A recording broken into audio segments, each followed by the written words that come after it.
একদিকে প্রখর গরমের দাবদাহ, আরেকদিকে ভোটের মরশুম, আর এর মাঝে ছুটি কাটাতে শনি রবিবার ছুটি কাটাতেই একেবারে ছুটে যাচ্ছেন বহু বাঙালি দীঘার পাড়ে। আর দীঘার পাড়ে একটু প্রাকৃতিক একটু হাওয়া আনন্দ উপভোগ করতে বহু পর্যটকদের ইতিমধ্যে ভিড় নামছে দীঘা সমুদ্র পাড়ে। এবার সেই দীঘা সমুদ্র তটে গভীর সমুদ্রে থেকে এক বিরল প্রজাতির ডলফিন উদ্ধার হলো। আর সেই ডলফিন উদ্ধার হয়েছে এই খবর চাউল হতেই দীঘা সৈকত পাড়ে ভিড় জমাচ্ছে পর্যটকরা।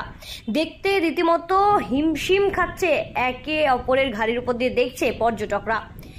মৃত অবস্থায় পাওয়া গেছে এই বিরল প্রজাতির ডলফিনটি। বনকর্মীরা তাদেরকে উদ্ধার করে ইতিমধ্যে নিয়ে গেছে। তবে এই ধরনের যতগুলো ডলফিন উদ্ধার হয়েছে সেগুলো সম্পূর্ণটাই মৃত, অর্থাৎ জীবিত এই ধরনের এই প্রজাতির ডলফিন পাওয়া কিন্তু যায় না, এমনটাই কিন্তু বন দপ্তর থেকে জানানো হচ্ছে। একেবারে গভীর সমুদ্রের নীল জলে এরা বসবাস করে। তবে গায়ের রং নীল, লম্বায় প্রায় 5 ফুট, ওজনে 95 কেজি তো প্রায় বটেই। বিশেষজ্ঞরা এই নিয়ে পরীক্ষা নিরীক্ষাও চালাবেন বলেও জানিয়েছে। কারণ দীঘার সমুদ্র সৈকতে শুধু নয়, নিউ দীঘা থেকে শুরু করে হলদিয়া পর্যন্ত প্রায় 78 কিলোমিটার উপকূলে যত্রতত্র কিন্তু হামেশাই এই ধরনের মৃত অর্ধমৃত ডলফিন কিন্তু উদ্ধার হচ্ছে।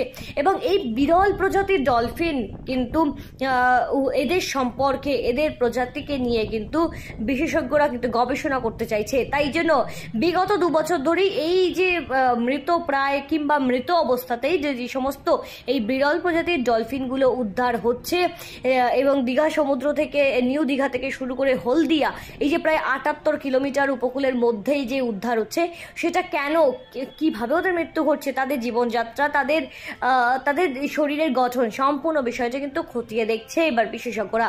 সেজন্য কেন তারা এইভাবে মারা যাচ্ছে, কোনো ভাইরাসজনিত রোগ এদেরকে আক্রান্ত করছে কিনা, কিংবা অন্য কোনো কারণ কিনা, জলীয় কোনো দূষণের কোনো কারণ কিনা, তাপমাত্রার ক্ষেত্রে কোনো প্রভাব বিস্তার করছে কিনা, এই সমস্ত একাধিক বিষয়গুলো নিয়ে পরীক্ষা নিরীক্ষা চালাবেন বিশেষজ্ঞরা, এমনটাই কিন্তু জানা যাচ্ছে। আর তাই জন্যই কিন্তু এই দিন সমুদ্র সৈকত থেকে যে যখনই এই বিরল প্রজাতির ডলফিনটি উদ্ধার হয়, প্রায় মৃত অবস্থাতেই সেই ডলফিনটি উদ্ধার হয়, তাকে কিন্তু উদ্ধার করে বনকর্মীরা এবং উদ্ধার করে নিয়ে যায় সেটাকে মানে বিশ্লেষণ করার জন্য, গবেষণা করার জন্য, সেই সমস্ত ডলফিনটি থেকে তথ্য উদ্ঘাটন করার জন্য কিন্তু ইতিমধ্যেই সেই ডলফিনটিকে উদ্ধার করে নিয়ে যাওয়া হয়েছে।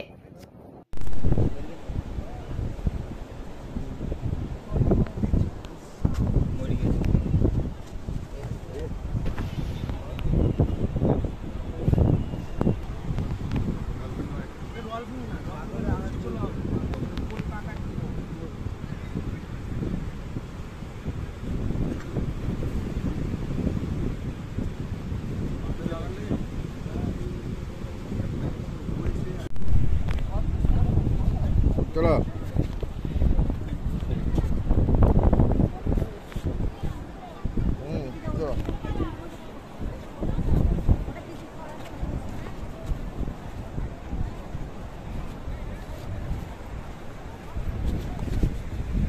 ঘাট হিমসাগরের মাঝখানে কি উদ্ধার করলো উদ্ধার বলতে ডলফিন মাছ ওর জোয়ারে লেগেছে ঠিক ভোরবেলা 4টা নাগাদ, আশা করি আমরা। ওকে দলছুট হয়ে গেছে, মাথায় পরিমাণে একটা আঘাত পেয়েছে, মাছটা মারা গেছে আর কি। আমরা একা থানায় খবর দিই, একা থানা সঙ্গে সঙ্গে ফরেস্ট ডিপার্টমেন্টের খবর দেয়, ফরেস্টের লোক এসে মাছটিকে উদ্ধার করে। কত বড় ছিল মাছটা? বড় ছিল মোটামুটি 70-80 কিলো মাছটা হবে। ব্যুরো রিপোর্ট, সঠিক বার্তা।